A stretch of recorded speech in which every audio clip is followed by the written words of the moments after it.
આપણે બધાને સલામત રાખ્યા છે અને માટે આપણે આ સમય ઈશ્વરનો આભાર માનીએ છીએ અને પ્રભુના નામને આપણે ધન્યવાદ અને માન આપીએ છીએ. બે શાસ્ત્ર પાઠોનું વાંચન આપણે કર્યું નવા કરારમાંથી અને જૂના કરારમાંથી. આ નવા કરાર વિભાગમાં લુકને લખેલી સુવાર્તા માંથી આપણે પ્રભુનું વચન વાંચી ગયા. લુકને લખેલી સુવાર્તા એનો 18મો અધ્યાય અને એમાંથી કેટલાક વચનો આપણે જોઈ ગયા. અને પાઠ બીજો રાજા 20મો અધ્યાય 1 થી 7 વચનો આપણે જોઈ ગયા છે. અને બંને શાસ્ત્ર પાઠના આધારે ટૂંકું મનન આપણે કરવા માંગીએ છીએ. પ્રભુ પોતાનું વચન સમજવા માટે આપણને ખાસ પ્રકારની કૃપા પૂરી પાડે. ગયા રવિવારે આપણે પ્રભુ ઈસુ ખ્રિસ્તના પ્રાર્થનાવાદી જીવનના સંદર્ભમાં આપણે જોઈ ગયા હતા. ઈસુનું પ્રાર્થનાવાદી જીવન. પ્રભુ ઈસુ એ ત્રિએક ઈશ્વરમાંની બીજી વ્યક્તિ છે. ઈશ્વર પિતા, પુત્ર અને પવિત્ર આત્મા ત્રિએક ઈશ્વરમાંની એ બીજી વ્યક્તિ છે. અને તેમ છતાં પ્રાર્થના દ્વારા પિતા સાથેની સંગત પ્રાપ્ત કર્યા વગર કોઈ પણ કાર્યમાં એક ડગલું પણ આગળ વધતા નહોતા. અને એ પ્રભુ ઈસુ ખ્રિસ્તના પ્રાર્થનાવાદી જીવનના સંદર્ભમાં આપણે જોઈ રહ્યા હતા. વહેલી સવારે ઉઠવું, પિતાની પાસેથી સહાય પ્રાપ્ત કરી, મોડી રાત સુધી પહાડ પર જવું, પ્રાર્થનામાં પ્રભુ પાસેથી સહાય માંગવી. આખો દિવસ થાકેલા હોય, કામમાં વ્યસ્ત હોય, તેમ છતાં પણ પ્રભુ પિતાની સમક્ષતામાં જવું અને પ્રાર્થના દ્વારા પિતાની પાસે સંગત પ્રાપ્ત કરી અને સહાય પ્રાપ્ત કરવી. કોઈ પણ કાર્યની શરૂઆત કરતા પહેલા પ્રભુ ઈસુ ખ્રિસ્ત પિતાની પાસે એ ઘૂંટણો પર એ પડતા હતા. પિતાની પાસેથી તેઓ સહાય પ્રાપ્ત કરતા હતા અને ત્યાર પછી જ એ કામમાં આગળ વધતા હતા. એ સિવાય એક પણ કાર્ય એમનું એવું નથી કે જ્યાં પિતાની પાસે તેમણે સહાય પ્રાપ્ત કરી ન હોય. પ્રથમ પ્રાર્થના અને પછી જ કામ. પ્રથમ પ્રાર્થના અને પછી જ કામ. અને બાબતના સંદર્ભમાં ઘણી બધી બાબતો આપણે જોઈ ગયા હતા. જ્યારે પૃથ્વી પર યા જગતમાં તમે ખ્રિસ્તી જીવન જીવી રહ્યા છો ત્યારે આપણા માટે પણ પ્રાર્થના એ ખૂબ મહત્વની બાબત છે અને એ જીવનમાં હંમેશા કેન્દ્ર સ્થાને હોવી જોઈએ. પ્રાર્થનાના 4 પ્રકાર છે. મેં અગાઉ પણ તમને શીખ્યું અને ઘણા સેવકો આપણને શીખી ગયા અને આપણે બાબતના સંદર્ભમાં સારી પેઠે આપણે જાણીએ છીએ. પ્રાર્થનામાં 4 પ્રકાર છે. આરાધના, પ્રથમ પ્રાર્થના એ આરાધનાની પ્રાર્થના છે. બીજી પ્રાર્થના આભાર સ્તુતિની પ્રાર્થના છે. ત્રીજી પ્રાર્થના એક પાપ કબૂલાતની પ્રાર્થના છે. અને ચોથી પ્રાર્થના એ વિનંતી અને મધ્યસ્થીની પ્રાર્થના છે. અને 4 પ્રકારે જ્યારે આપણે પ્રાર્થનામાં પ્રભુની સમક્ષતામાં જઈએ છીએ ત્યારે 4 પ્રકારની પ્રાર્થનામાં આપણે જોડાયા છે. અથવા 4 પ્રકારની પ્રાર્થના આપણે પોતાની પ્રાર્થનામાં એ બાબતોને આપણે વણી લઈએ છીએ. આરાધનાના સંદર્ભમાં જો આપણે જોઈએ તો આરાધનાની પ્રાર્થનામાં આપણે ફક્ત ઈશ્વરને આપણે મહિમા આપીએ છીએ. જેને આપણે આરાધનાની પ્રાર્થના કહીએ એમાં ઈશ્વરને જ મહિમા આપણે આપીએ છીએ. દાખલા તરીકે આપણે ઈશ્વરને એવું કહીએ છીએ કે પ્રભુ તું મહાન છે, પ્રભુ તો સર્વશક્તિમાન છે, પ્રભુ તું દયાળુ છે, પ્રભુ તું કૃપાળુ છે, પ્રભુ તું આલ્ફા છે, પ્રભુ તું ઓમેગા છે, આદિ છે, અંત છે. ને આરાધનાની પ્રાર્થનાની વાત કરીએ, જ્યારે આરાધનાની પ્રાર્થના કરીએ ત્યારે પ્રાર્થનામાં ફક્ત આપણે ઈશ્વરનો મહિમા પ્રગટ કરીએ છીએ. ઈશ્વરની મહાનતાના આપણે ગુણગાન આપણે કહીએ છીએ. એમાં આભાર સ્તુતિ આવે નહીં, એમાં પાપ કબૂલાત આવે નહીં, એમાં મધ્યસ્થી આવે નહીં. આરાધનાની પ્રાર્થના જ્યારે આવે ત્યારે આપણે ફક્ત ને ફક્ત ઈશ્વરને આપણે મહિમા આપીએ છીએ અને ઈશ્વરની જે મહાનતા છે એ ઈશ્વરની મહાનતાના આપણે ગુણગાન આપણે ગાઈએ છીએ. ત્યાર પછી આભાર સ્તુતિની પ્રાર્થના આવે છે. એ આરાધનાની પ્રાર્થનાના સંદર્ભમાં ટૂંકી વાત તમને કરી. એના પછી આભાર સ્તુતિની પ્રાર્થના આપણે કરીએ છીએ ને કે આપણે આભાર સ્તુતિની પ્રાર્થનામાં જોડાય ને. અને એ આભાર સ્તુતિ પ્રાર્થનામાં ઈશ્વરે આપેલા અનેકવિધ આશીર્વાદોને આપણે યાદ કરીએ છીએ. જેના આભાર સ્તુતિની પ્રાર્થનામાં ઈશ્વરે આપેલા અનેકવિધ આશીર્વાદોને આપણે યાદ કરીએ છીએ. ઈશ્વરી રક્ષણ, ઈશ્વરી સલામતી, ઈશ્વરી તંદુરસ્તીને એ આભાર સ્તુતિની પ્રાર્થનામાં આપણે યાદ કરીએ છીએ. ઈશ્વરે આપેલા અનેકવિધ આશીર્વાદોને આપણે યાદ કરીએ છીએ. નોકરીને યાદ કરીએ છીએ, સારા ધંધા રોજગારને આપણે યાદ કરીએ છીએ, અને સારામાં સારા આશીર્વાદો જે પ્રભુ દ્વારા આપણને મળ્યા છે એ બાબતોને યાદ કરીને આપણે ઈશ્વરનો આભાર માનીએ છીએ. રાત્રિ દરમિયાન પ્રભુ તમે અમને સંભાળ્યા છે, પ્રભુ અમે તમારો આભાર માનીએ છીએ. પવિત્ર દિવસની ભેટ આપી છે, પ્રભુ અમે તમારો આભાર માનીએ છીએ. પ્રભુ તમે અમારું રક્ષણ કર્યું છે, માટે પ્રભુ અમે તમારો આભાર માનીએ છીએ. આભાર સ્તુતિની પ્રાર્થનામાં પ્રભુએ આપણા જીવન પર કરેલા ઉપકારોને યાદ કરીને આપણે ફક્ત ઈશ્વરનો આભાર માનીએ છીએ. એ આભારમાં આરાધના આવતી નથી. એ આભારમાં આરાધના આવતી નથી. હું જે બાબત તમને કર્યો છું, એટલે જ્યારે આભાર સ્તુતિની પ્રાર્થના આવે ત્યારે એમાં પ્રભુએ આપણા જીવન પર કરેલા ઉપકારોને યાદ કરીને આપણે પ્રભુનો આભાર માનીએ છીએ. ઈશ્વર પિતા, પુત્ર અને પવિત્ર આત્મા માટે આભાર માનીએ છીએ. પ્રભુ ઈસુ ખ્રિસ્ત માટે આભાર માનીએ છીએ, જેમાં આપણે પાપોની માફી મળી છે, અને માટે આપણે ઈશ્વરનો આભાર માનીએ છીએ. આભાર સ્તુતિની એ પ્રાર્થનામાં આ બાબતોને આપણે મળી લઈએ છીએ. અને ત્યાર પછી પાપ કબૂલાતની પ્રાર્થના આવે છે. અને જ્યારે પાપ કબૂલાતની પ્રાર્થના આવે છે ત્યારે આપણી પોતાની પાપી સ્થિતિને આપણે પ્રભુની સમક્ષતામાં આપણે લઈ જઈએ છીએ અને પ્રભુને કહીએ છીએ, પ્રભુ હું પાપી છું, મુજ પાપી પર દયા કર. પાપ કબૂલાતની પ્રાર્થનામાં આપણા પાપ આપણે પ્રભુને આગળ કબૂલ કરીએ. એમાં પાપ કબૂલાતની પ્રાર્થના એવું કહે છે ને, એટલે પ્રભુની સમક્ષતામાં જઈને આપણા પાપ આપણે કબૂલ કરવા જોઈએ.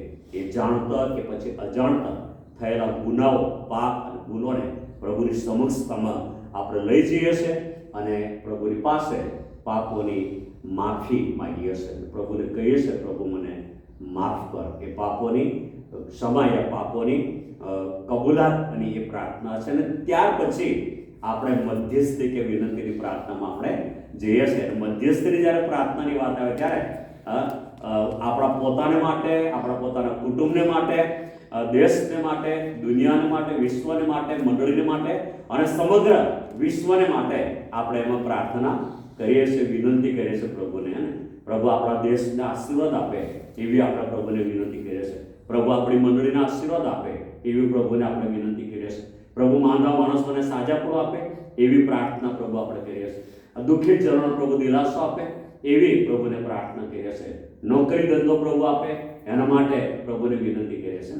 અને એમાં એની મધ્યસ્થની અથવા તો વિનંતીની પ્રાર્થના આપણે કરીએ. 4 પ્રકારની પ્રાર્થનાની મેં વાત તમને કરી. અને એ ચારે ચાર પ્રાર્થના અલગ પ્રકારની છે, અલગ રીતની પ્રાર્થના છે. પણ એ ચારે ચાર જે પ્રાર્થના છે ને, જ્યારે એક જ પ્રાર્થનામાં આપણે સાંકળીએ છીએ ને, જ્યારે હું તમને કહું કે તમે પ્રાર્થના કરો ને ત્યારે પ્રાર્થનાની શરૂઆત આપણે કરીએ છીએ ને. પ્રાર્થનાની શરૂઆત કરી ઘણી બધી વાત ઘણા બધા મને કહે કે સાહેબ આ 4 પ્રાર્થના અલગ અલગ છે, તો પ્રાર્થના કરીએ ત્યારે કેવી રીતે ચારે ચાર પ્રાર્થના કરવાની આપણે? એટલે ઘણી વાર એમને સમજાવું છું કે 4 પ્રાર્થના આપણે એક કેવી રીતે પ્રાર્થનાને આપણે કરીએ છીએ. પ્રાર્થના આપણે કરીએ ત્યારે આપણે શરૂઆતની પ્રાર્થના, ભક્તિ સભાની શરૂઆત કરીએ ત્યારે શરૂઆતની પ્રાર્થનામાં આપણે જોડાય છે ને. એક નાનું વચન વાંચીએ અને પછી પ્રાર્થનામાં જોડાય. એટલે એ પ્રાર્થનામાં આપણે ઈશ્વરની આરાધના કરીએ છીએ. એટલે જ્યારે પ્રાર્થના કરીએ ત્યારે ટૂંકા શબ્દોની અંદર આપણે ઈશ્વરની આરાધના કરીએ. પ્રભુ મેં તમારી અદ્ભુત કૃપાઓને માટે, પ્રભુ તમે મહાન અને કૃપાળુ ઈશ્વર છો, માટે મેં તમારી સ્તુતિ કરીએ છીએ, તમારી આરાધના મેં કરીએ છીએ. તમે પવિત્ર ઈશ્વર છો, માટે મેં તમારી આરાધના કરીએ છીએ. અને તરત જ આપણે જઈએ છીએ, પ્રભુ મેં તમારો આભાર માનીએ છીએ, કારણ કે રાત્રિ દરમિયાન તમે અમને સંભાળ્યા છે, અમારું રક્ષણ કર્યું છે, અમને અનેકવિધ આશીર્વાદ આપ્યા છે, માટે પ્રભુ અમે તમારો આભાર માનીએ છીએ.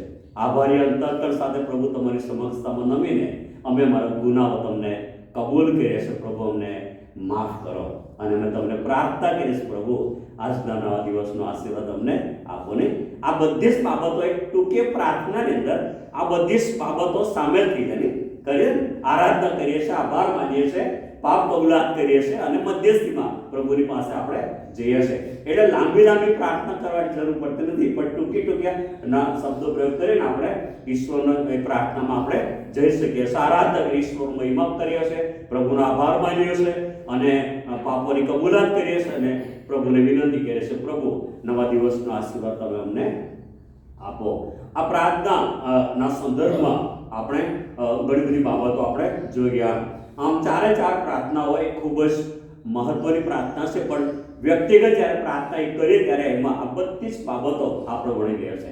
કારણ કે શરૂઆત જ્યારે કરીએ ત્યારે ઈશ્વરની મહાનતાને યાદ કરી શરૂઆત કરીએ છીએ, ત્યારે તરત જ ઈશ્વરે આપેલા આશીર્વાદોને આપણે યાદ કરીએ છીએ, પાપોની કબૂલાત કરીએ છીએ અને પ્રભુને કહીએ છીએ કે પ્રભુ નવા દિવસનો આશીર્વાદ આપ, અથવા તો જે તે કાર્યમાં પ્રભુ તમે એમને આશીર્વાદ આપો, અમારી સાથે રહો, અમને સંભાળો, અમારું રક્ષણ કરો. અને એ રીતે પ્રાર્થનામાં આપણે આગળ જઈએ છીએ.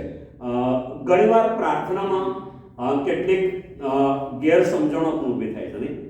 પ્રાર્થનામાં કેટલીક ગેરસમજણો પણ ઊભી થાય છે. દાખલા તરીકે નવા વિશ્વાસીઓના સંદર્ભમાં જો આપણે વાત કરીએ તો એમની માન્યતા આપણા જે જૂના વિશ્વાસીઓ છે એમની માન્યતા કરતાં એ લોકોની માન્યતા અને એમની જે સમજણ છે એ અલગ પ્રકારની છે.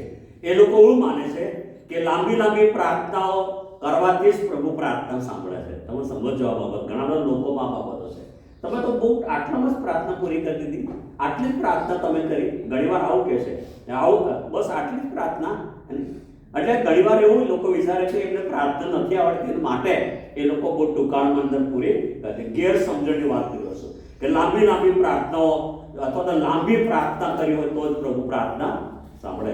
નવા વિશ્વાસોમાં આવી ગેરસમજ છે અને એવા ધર્મસેવકો છે એવું શિક્ષણ પણ એ લોકોને આપે છે.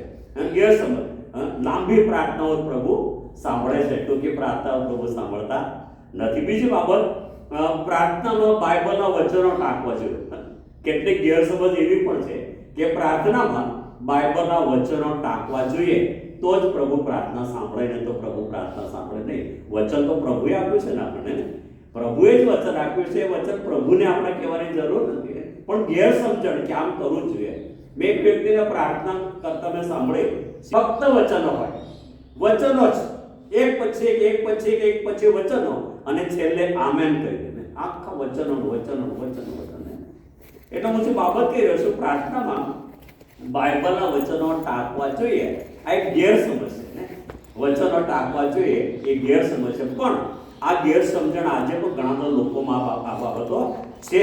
તમે પ્રાર્થના કરો અને પ્રભુના બાઇબલના વચનોનો ઉપયોગ નહીં કરો તો લોકો એમ કે આ પ્રાર્થના બરાબર નહોતી, બાઇબલના વચનોનો ઉપયોગ એમણે કર્યો નહીં.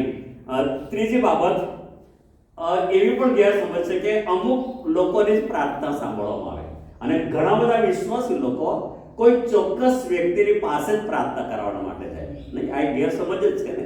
આ એક ગેરસમજ છે કે કોઈ અમુક લોકો જ પ્રાર્થના કરે ને એ લોકો અથવા તો અમુક જૂથો જ પ્રાર્થના કરે અને એમની પ્રાર્થના પ્રભુ સાંભળે છે, અને માટે બહુ દૂર સુધી લોકો પ્રાર્થના માટે જાય છે ને.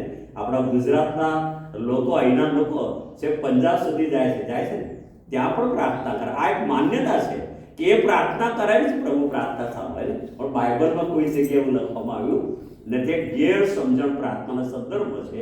અમુક લોકો જ પ્રાર્થના કરે ને એમની જ પ્રાર્થના સાંભળવામાં આવે. ગેરસમજ જેને છે. એક બીજી બાબત પણ છે કે ધીમે પ્રાર્થના કરવામાં આવે તો પ્રભુ સાંભળતા નથી ને.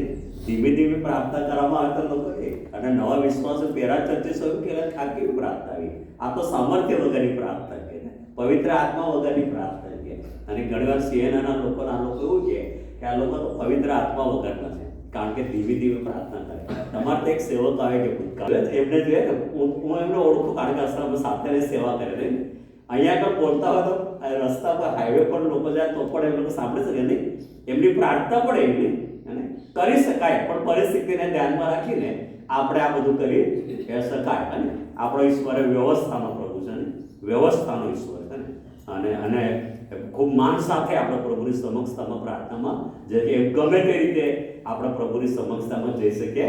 ને કોઈક અધિકારીને મળવા જોઈએ અને આમ ગમે તે બેસીને ગમે તેમ બોલવા માંડે તો એ પેસવા દો કોઈ આપણને કે આપણને વાત કરવા દો કોઈ દિવસ. કોઈ પણ હું જે બાબત કર્યો છે કે ઘણા લોકો એવી પણ માને તમે તો ધીમે ધીમે પ્રાર્થના કરો, આમ ધીમે ધીમે પ્રાર્થના કરો, એવી પ્રાર્થના સાંભળવામાં આવતી નથી. ગેરસમજની વાત હું તમને કર્યો છું. અમુક લોકો પાસે જવાથી જ પ્રાર્થના પ્રભુ સાંભળે છે.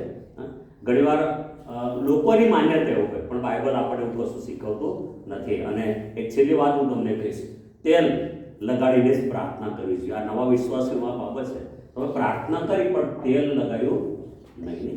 તેલ લગાવીને જ સિંહના લોકો તેલ નતા લગાવતા, પણ હમણાં એકબીજાને જોઈને તેલ લગાવતા થયા છે.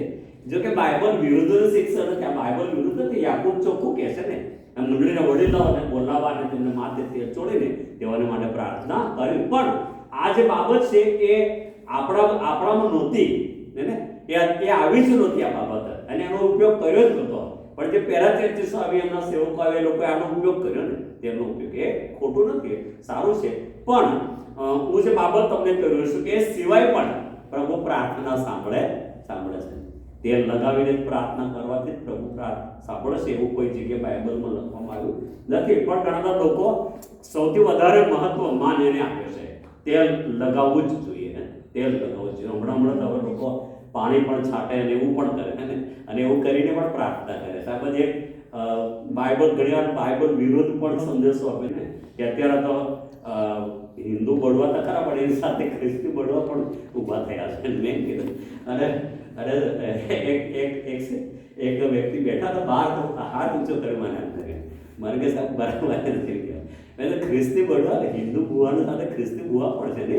કેમ? કારણ કે આ બાજુ રાજસ્થાન એક ભાઈ આવતો, ગુજરાતમાં લોકોને પ્રાર્થના માટે લાવતા હતા ને, એ ઘરમાં જાય અને એક લાકડું હોય એની પાસે આવું બાંધેલું, પેલું વધસ્તંભ જેવું ચોખ્ખું, આખા ઘરમાં ફરે. પછી આપણે ઘરમાં ફરે અને પછી બહાર નીકળે, પછી કે અહીંયા આપણો ખોદો, અહીં કશું દાટેલું કે જે છે શેતાની વસ્તુ મૂકી, લોકો ખાલી ખોદાવે અને પછી કશું નીકળે તો કે દેખો આ નીકળ્યું ને.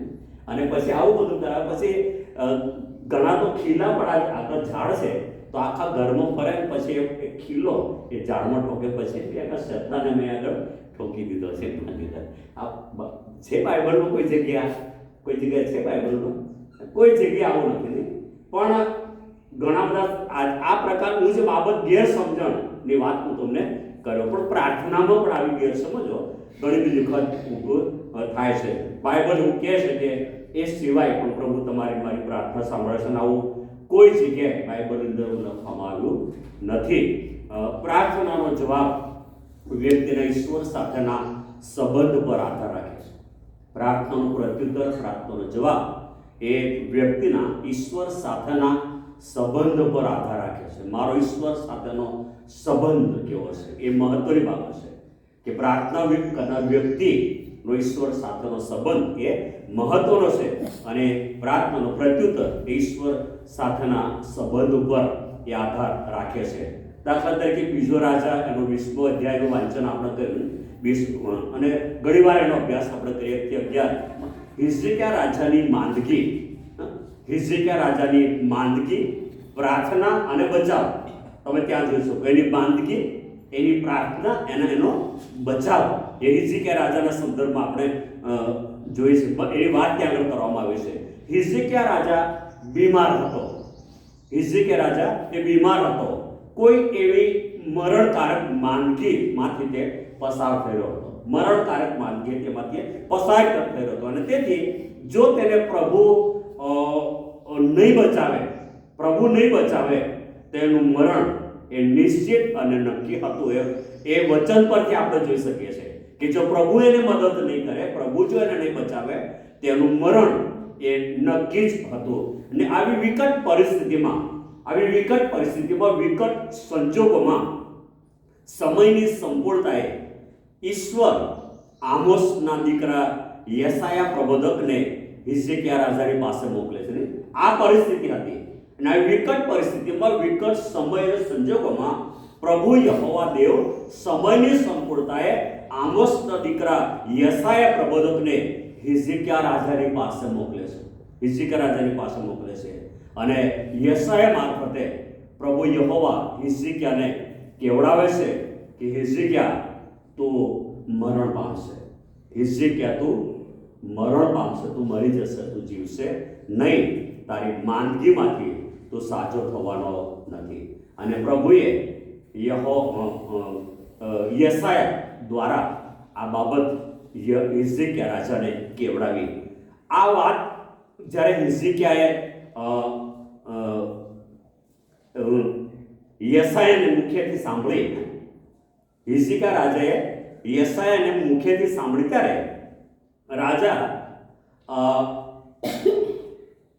એ હોસ્પિટલ સુધી દોડી ગયો નહીં કે પછી એ રાજા શું કહેવાય એને કોઈ ડોક્ટરની પાસે સલાહ લેવા માટે એ દોડી ગયો એ નહીં. આ પરિસ્થિતિ આ બાબત સંબંધીને સાંભળ્યું ત્યારે એ એવું કરતો નથી, પરંતુ એ રાજા આ પરિસ્થિતિમાં ખૂબ જ યોગ્ય રીતે પ્રાર્થના દ્વારા પોતાની જાતને તૈયાર કરીને એ પ્રભુની પાસે જાય છે. મરણના સમાચાર માટે બહુ સ્પષ્ટ વાત યશાયાએ કરી હતી કે તું મરી જશે, તું જીવશે નહીં. અને આ સ્પષ્ટ બાબત એને કહેવામાં આવી. છતાં પણ આ બાબત જ્યારે સાંભળે છે ત્યારે હિઝકિયા એ પોતાની જાતને એ તૈયાર કરે છે અને ખૂબ જ યોગ્ય રીતે પ્રાર્થના દ્વારા એ પ્રભુની પાસે એ જાય છે. પ્રભુની સમક્ષતામાં જાય છે, પ્રભુની પાસે જાય છે. પ્રભુ આગળ પોતે દીન અને નમ્ર બને છે. ઈશ્વરની આગળ દીન બને છે, ઈશ્વરની આગળ એ નમ્ર બને છે અને સંપૂર્ણ દીનતા સાથે, સંપૂર્ણ નમ્રતા સાથે પ્રભુને એ કાલાવાલા કરે છે, પ્રભુને આજીજી કરે છે, પ્રભુને વિનંતી કરે છે. અને વ્યક્તિ કેવી રીતે પ્રભુના માર્ગમાં ચાલ્યો, કેવી રીતે એને ઈશ્વરના નિયમોનું પાલન કર્યું હતું, કેવી રીતે પ્રભુની આધીનતાને સ્વીકારી હતી, એ બાબતોને પ્રભુની સમક્ષતામાં લઈ જાય છે. પ્રભુને કહે છે, પ્રભુ તું જાણે છે હું કેવી રીતે તારા માર્ગમાં ચાલ્યો છું. અને બાબતોને પ્રભુની સમક્ષતામાં એ લઈ જાય છે અને પ્રભુને કહે છે, પ્રભુ જે સમય આપ્યો મને, સમયકાળ દરમિયાન હું હંમેશા મેં તમારી આધીનતા સ્વીકારી છે, તમારા માર્ગમાં હું ચાલ્યો છું, તમારી આજ્ઞાઓ હું પાળી છે, હું શુદ્ધ અને પવિત્ર જીવન હું જીવ્યો છું. સંપૂર્ણ દીનતા સાથે પ્રભુને એ કાલાવાલે કરે છે અને વચન એવું કહે છે કે તે ખૂબ રડ્યો, એવું લખે છે ને, તે ખૂબ રડ્યો. ત્રીજી કલમમાં એને લખવામાં આવ્યું છે, અહીં આગળ ત્રીજી કલમમાં લખ્યું છે, ત્યારે તેણે પોતાનું મુખ બીજ તરફ ફેરવીને યહોવાની પ્રાર્થના કરી કે હે યહોવા, હું તારા કાલાવાલા કરું છું કે હું કેવી રીતે સત્યતાથી તથા સંપૂર્ણ હૃદયથી તારી સમ્મુખ ચાલ્યો છું ને તારી દ્રષ્ટિમાં જે સારું છે તે કર્યું છે તેનું હમણાં તું સ્મરણ કર. એ બાબતોને પ્રભુ તું યાદ કર. ભલે મારું મોત નજીક છે, મારું મરણ છે, એમાં તું સાચવો થવાનો નથી, પણ હું જે રીતે તારી સમક્ષતામાં ચાલ્યો છું એ બાબતોને પ્રભુ તું યાદ કર. અને પછી લખ્યું છે, પછી હિઝકિયા બહુ રડ્યો. વચન શું કે પછી હિઝકિયા બહુ જ રડ્યો અને એનું રુદન, એના આંસુ એ રાજાઓના રાજા અને પ્રભુની આગળ હતા. એનું જે રુદન હતું, એના જે આંસુ હતા એ ડોક્ટર અને વૈદ્યની આગળ હતા.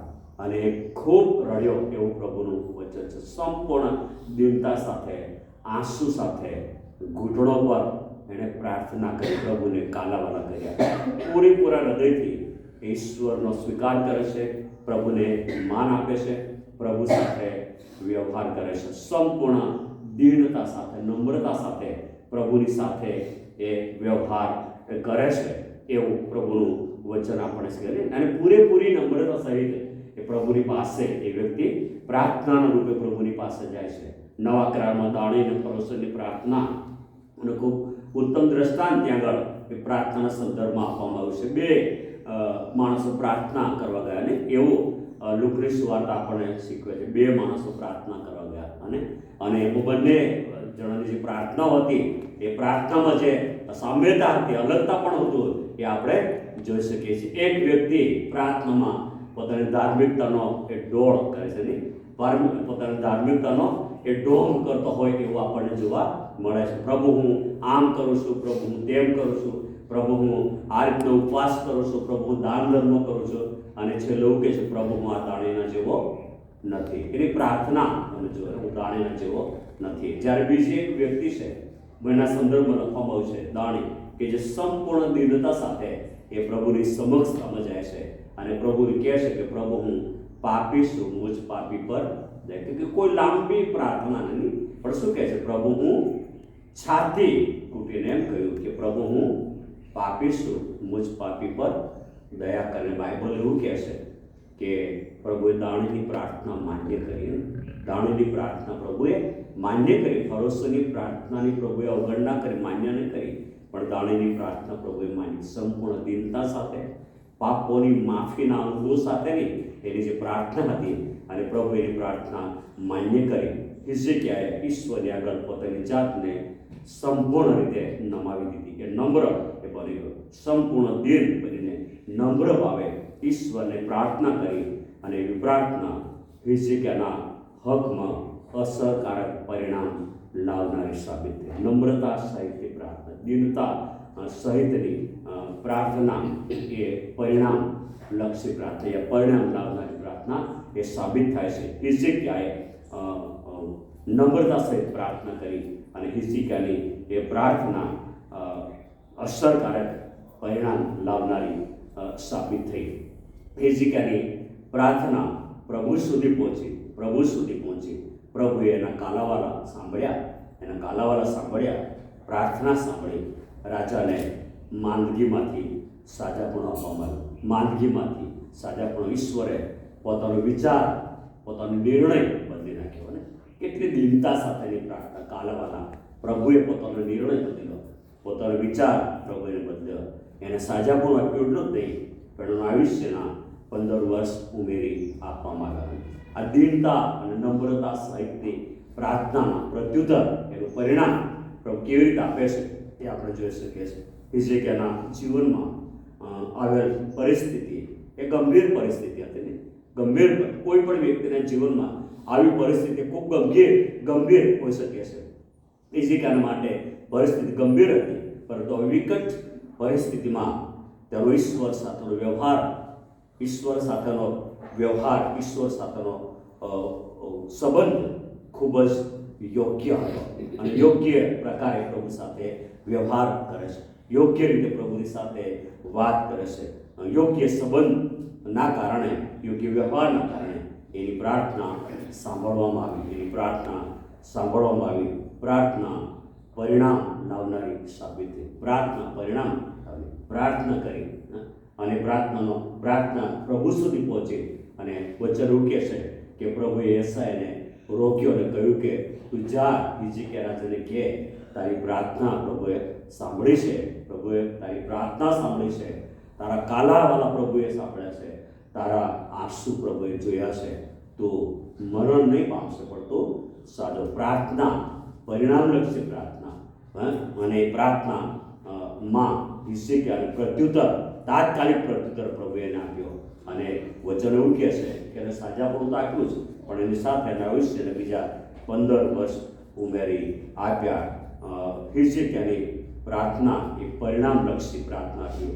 પ્રાર્થના પરિણામ લાવનારી સાબિત થઈ, અને ધ્યેય સાથે, એ હેતુ સાથે એણે પ્રભુની આગળ પોતાનું મસ્તક નમાવ્યું હતું, પોતાના ઘૂંટણો નમાવ્યા હતા. નવા કરારમાં આપણે જોઈએ છે કે યાકૂબનો શિરજ સતાવણીના કારણે, સતાવણી લઈને યાકૂબનો શિરજ છેદ થયો. અને ત્યાર પછી થોડા સમયની અંદર પિત્તરને પણ પકડવામાં આવ્યો. પિત્તર જેલખાનામાં હતો. અને ત્યારે મને એમ થયું કે અમે પિત્તરને યાકૂબને માટે અમે પ્રાર્થનાઓ નહીં કરીને પરિણામે શેતાન ફાવી ગયો અને એનું મરણ થયું. જો અમે પ્રાર્થનામાં પ્રભુની સમક્ષ નહીં જઈએ અને આ બાબતને પ્રભુની પાસે ન લઈ જઈએ, તો શક્ય છે યાકૂબની માફક પિત્તરને પણ મારી નાખવામાં આવશે, એનો પણ શિરચ્છેદ કરવામાં આવશે. તેથી મંડળી એ બેસીને નહીં, પણ આવી વિકટ પરિસ્થિતિમાં મંડળી એ પ્રભુની સમક્ષતામાં ઘૂંટણો પર ગઈ, અને મંડળીએ એવા આગ્રહ સાથે પ્રભુને પ્રાર્થના કરી કે પ્રભુ કોઈ પણ ભોગે આજે રાત્રે પિત્તરને જેલખાનામાંથી બહાર કાઢવામાં. સંપૂર્ણ દીનતા સાથે, નમ્રતા સાથે, ચોક્કસ હેતુ સાથેની પ્રાર્થના, અને પ્રાર્થનાનું પરિણામ આપણે જોઈ શકીએ છીએ કે પ્રાર્થનાનો જવાબ દિવસ ઉગતા પહેલા પિત્તર જેલખાનામાંથી એ બહાર આવ્યો. હિઝકિયા અંગત રીતે પોતાના પ્રભુને ઓળખતો હતો, એટલે અંગત ઓળખાણ હતી. અને વ્યક્તિગત રીતે, અંગત રીતે પ્રભુ સાથેના સંબંધમાં એ હતો, એની અંગત ઓળખ પ્રભુ સાથે હતી. તેથી જે પરિસ્થિતિના જીવનમાં આવી પડી હતી એના માટે પ્રાર્થના સિવાય બીજો કોઈ ઉપાય એના માટે નહોતો.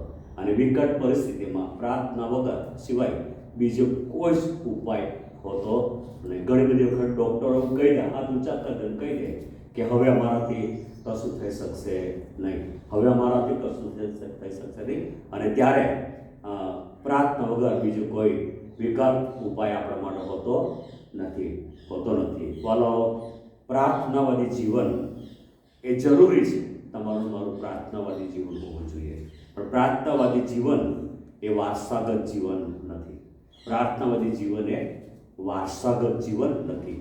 જ્યાં સુધી વ્યક્તિને પ્રભુ ઈસુની અંગત ઓળખ નથી, જ્યાં સુધી પ્રભુ ઈસુની અંગત ઓળખ નથી, ત્યાં સુધી તે પ્રાર્થનાનું મહત્વ એ વ્યક્તિ સમજી શકતી નથી. અંગત ઓળખ અને ઈશ્વર સાથેનો સંબંધ એ ખૂબ જ મહત્વની બાબત છે.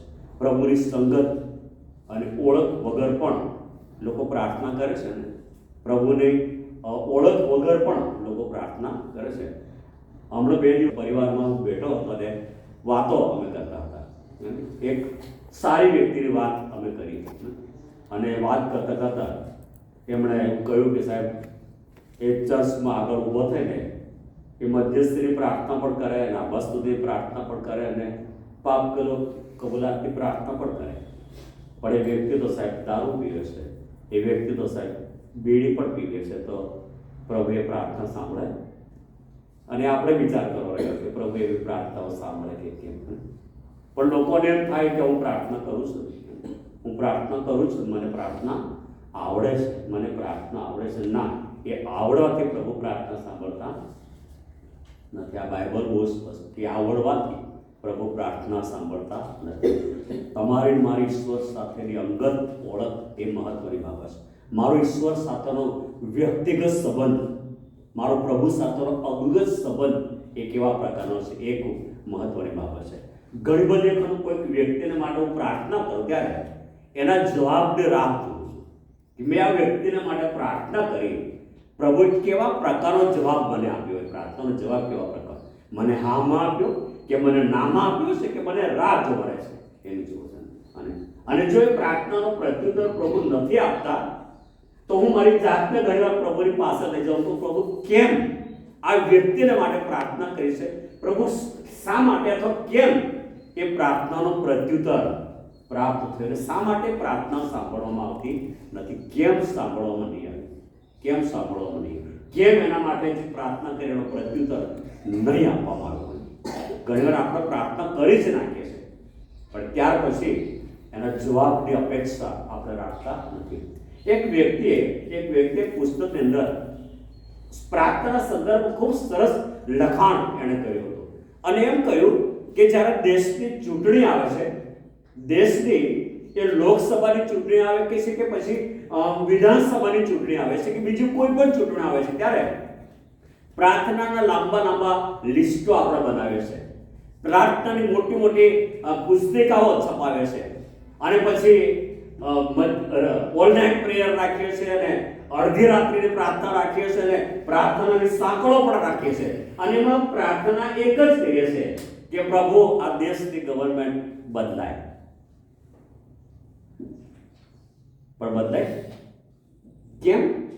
અને એ વ્યક્તિઓ લખ્યું છે તમે કદી વિચાર કર્યો છે કે તમારી પ્રાર્થના પ્રભુ નથી સાંભળી? આપણે પ્રાર્થના આ બાબતો લઈ જઈએ છીએ ને પ્રભુને કહીએ છીએ કે પ્રભુ તમને મનગમતો રાજા ને આ દેશનું સુકાન પ્રભુ તમે આપો. ઘણી બધી બાબતોને માટે પ્રાર્થના, પ્રભુ ઉપવાસ પ્રાર્થનાની અંદર, 24 કલાકની પ્રાર્થનાની અંદર, અર્ધરાતની પ્રાર્થનાની અંદર કે પછી ઓલ નાઇટ પ્રેયરની અંદર આ બધા મુદ્દાઓ લઈ જાય. પણ એ વ્યક્તિ તેમ કહેતી હતી કે તમે જે પ્રાર્થનાઓ કરી છે એના જવાબ તમને કેવી રીતના મળ્યા, કદી તમે તપાસ કરી છે? કેમ પ્રભુ તમારી પ્રાર્થના નથી સાંભળતા? તમે કદી આત્મતપાસ, આત્મમંથન કર્યું છે? મેં પ્રાર્થના કરી, આખી રાત પ્રાર્થના કરી, મધ્યરાત્રિ પ્રાર્થના કરી, 24 કલાક પ્રાર્થના કરી, પ્રાર્થના સાંકળો દ્વારા એ પ્રાર્થના કરી. કેમ પ્રભુએ પ્રત્યુત્તર નહીં આપ્યું? કેમ પ્રભુએ જવાબ નહીં આપ્યો? આત્મતપાસ કરો, તમે ઉપવાસ કરો છો, પ્રાર્થના કરો, પણ શા માટે જવાબ નથી મળતો? ઘણીવાર આડેધડ કર્યા જ કરીએ, શું પ્રાર્થના કરીએ જ આપણને ખબર ના હોય, એટલી લાંબી પ્રાર્થના, પ્રત્યુત્તરની અપેક્ષા આપણે રાખીએ. તમે હિઝકિયા જુઓ, તમે એ વિકટ પરિસ્થિતિમાં પ્રભુની સમક્ષ તમે ગયો, એ ઘૂંટણો પર પડ્યો, એણે આંસુ સાર્યા. તમે જુઓ, એણે આંસુ સાર્યા, એણે રુદન કર્યું, એણે પ્રાર્થના કરી. પ્રભુએ તરત જ જવાબ આપ્યો, પછી નહીં, પ્રભુએ તરત જ જવાબ આપ્યો. પ્રાર્થના કરી ત્યારે જવાબની અપેક્ષા આપણે રાખીએ કે પ્રભુ, મેં જે બાબતને માટે પ્રાર્થના કરી છે, પ્રભુ કેવી રીતનો પ્રત્યુત્તર મને આપે છે. 2 દિવસ પહેલાં એક વ્યક્તિઓને MP વિસ્તારની એક વ્યક્તિ મને કે સાહેબ, મારી બેબીને પેટમાં પડે છે, એના માટે પ્રાર્થના કરો ને.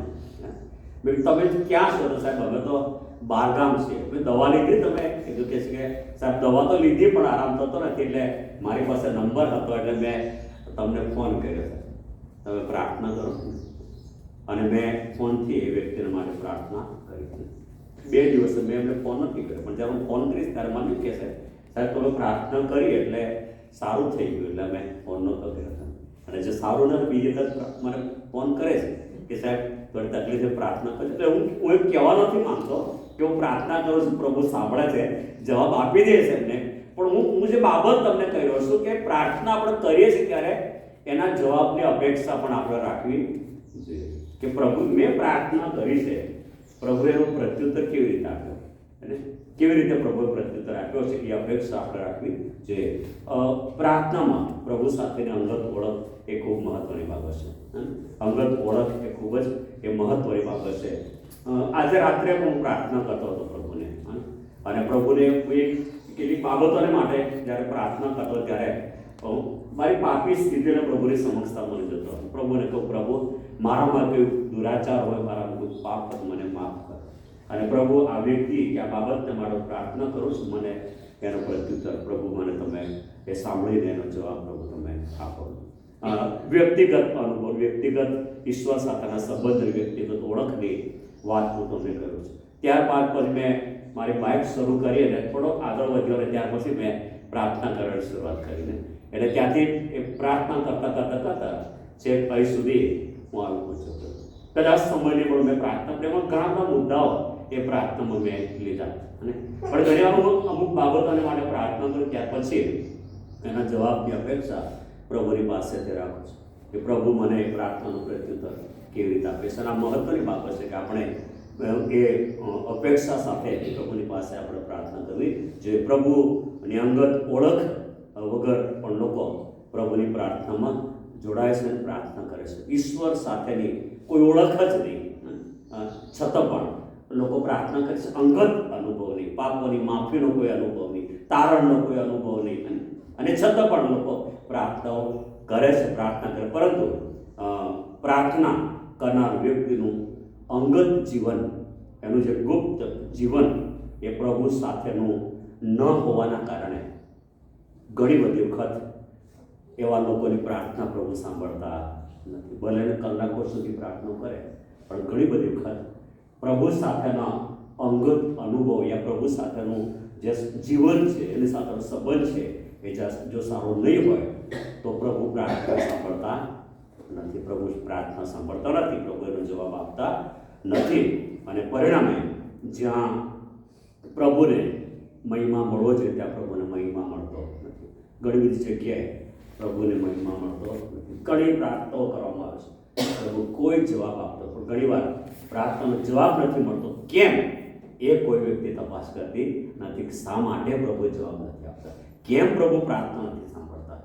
અને એ મહત્વની બાબત એ આપણે કરવી જોઈએ. પ્રાર્થનાના પ્રત્યુત્તર માટે આપણે ઈશ્વર સાથેનો સંબંધ એ મહત્વનો ભાગ એ ભજવે છે. પ્રભુ સાથેનો સંબંધ મહત્વનો ભાગ ભજવે છે. પ્રભુ આપણી પ્રાર્થનાઓ સાંભળે માટે શુદ્ધતાની જરૂર પડે છે.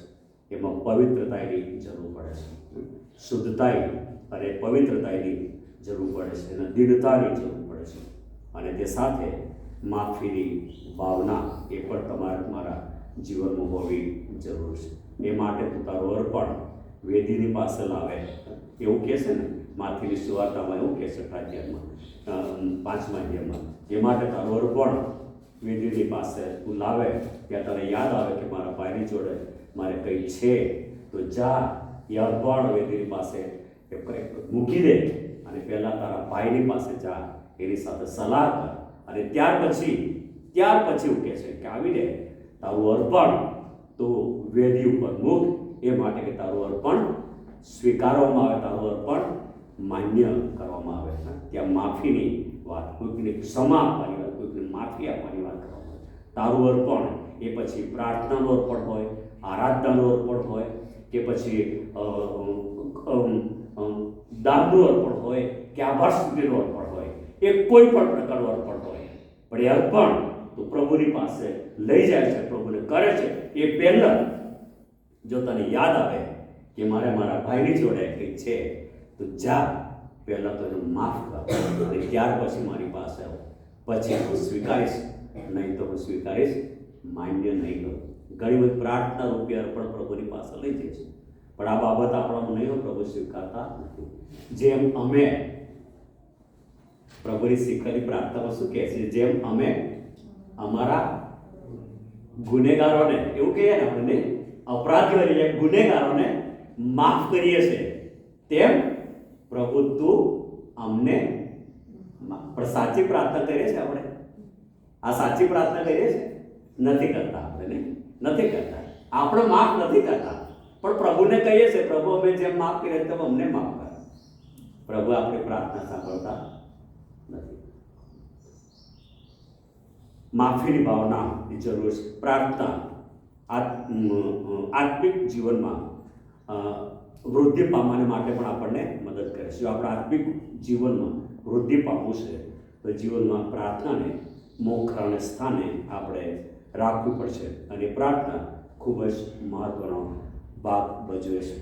પ્રાર્થના ઈશ્વરનું પ્રાર્થનાવાદી જીવન, અને ત્યાર પછી પણ પ્રાર્થના સંદર્ભે ઘણી બધી બાબતો આપણે શીખી ગયા છે. પ્રભુ આ બધી બાબતોને સમજવાને માટે અને લક્ષ્યમાં લેવાને માટે આપણને ખાસ પ્રકારની કૃપા પૂરી પાડે. પ્રાર્થના કરીએ. અમારા સ્વર્ગીય પ્રભુ, અમે તમારી પાસે એટલે તમારી સમક્ષમાં આવ્યા છે, ત્યારે અમે તમને ધન્યવાદ આપીએ છીએ. પ્રભુ, તમારી સ્તુતિ અને તમારું સ્તવન કરીએ છીએ. તમારા અદ્ભુત વચનોને માટે પ્રભુ અમે તમારો આભાર માનીએ છીએ. ઘણી બધી વખત પ્રભુ અમે પ્રાર્થનામાં તમારી પાસે આવ્યા છે, અને પ્રાર્થના તમને કરીએ છીએ, વિનંતી તમને કરીએ છીએ, મધ્યસ્થી કરીએ છીએ, કાલાવાલાનું કરીએ છીએ, પણ ઘણી બધી વખત પ્રભુ એ પ્રાર્થનાનો પ્રત્યુત્તર અમને મળતો નથી. ઘણી બધી વખત પ્રભુ અમે પ્રાર્થના કરી ત્યારે અમને તરત પ્રત્યુત્તર પ્રાપ્ત થાય છે, અને પ્રાર્થનાના સંદર્ભમાં પ્રભુ ઘણી બધી બાબતો તમે અમને શીખવી છે, ત્યારે તમારો આભાર અમે માનીએ છીએ. હિઝકિયાનું જીવન એ અમારા માટે ખૂબ મહત્વનું જીવન છે.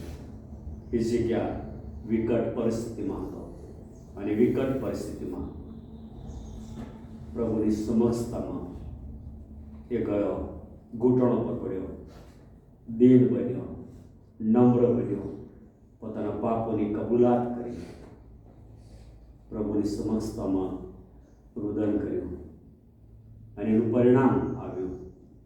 તરત જ એની પ્રાર્થના સાંભળવામાં આવી, તરત જ પ્રાર્થનાનો પ્રત્યુત્તર પ્રાપ્ત થયો. પ્રભુ, અમે પણ મારા પોતાના માટે, કુટુંબને માટે, અમારી મંડળી માટે, સમાજને માટે, વિશ્વને માટે, દેશ અને દુનિયાના લોકોને માટે પ્રાર્થનાઓ અમે કરીએ છીએ. જ્યારે જ્યારે પ્રભુ હું પ્રાર્થના મને હોય, ત્યારે દીનતા સાથે, નમ્રતા સાથે, પૂરેપૂરી સભાનતામાં તમારી પાસે અને તમારી સમક્ષ નમવા પ્રભુ તમે કૃપા આપો. એ માટે કે પ્રભુ મારી પ્રાર્થના માન્ય થાય, અમારી પ્રાર્થના સાંભળવામાં આવે, એનો પ્રત્યુત્તર અમને પ્રાપ્ત થાય. પ્રભુ, અમારા બધા માટે તમે એવું થવા દેજો. પ્રભુ ઈસુને લીધે અમે માગીએ છીએ, તમે સાંભળો, સ્વીકારો પ્રભુ. આમેન.